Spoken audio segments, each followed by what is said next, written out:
part of faith is wanting to believe. It's the heart that's open to it. And so to you today, as we finish this, and I put my little scales up here, I've gone through all of this, and there's more in your notes.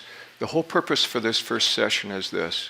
When you go off to college and you face your biology teacher and he says we all came from an amino acid and a simple protein chain, there is no God, there is no creation, and he tries to ridicule your Bible, can you trust your Bible?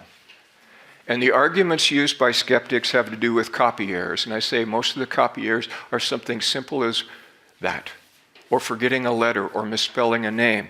And so if I put copy errors in, they're going to say, see, you can't trust it. What about inaccurate scientific material? Well, folks, up until the 16th century, we didn't have telescopes. We didn't know that half the stuff out there even existed. They didn't know.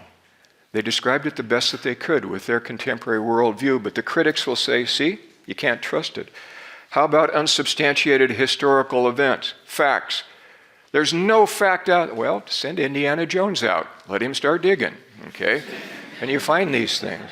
And so they build their case and they say, we can't trust the Bible. But when you go to the author's statements, God has touched me. When you go to their credibility, their education, and their background, when you go down to the number of manuscripts that we have that are still existing, when you go back to the intertextuality, when you go back to the archaeological support, and when you go back to the proximity of the originals and the corroborating sources, and the preservation, the handwritten preservation, when you go back to the global influence, and you go back to the prophetic fulfillment, and you go back to the preservation of the book itself, the number of translations, the changed lives that are there, and the people that were willing to die for it, can you trust the book? Yes. We've got far more proof that says it's valid on our side than they've got on theirs. Do not be intimidated.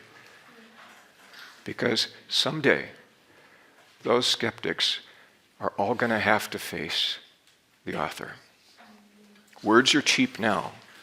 Do not base your life upon flippant words. Base your life upon things that we can prove. And that'll give you a basis for faith. Well, bless you guys.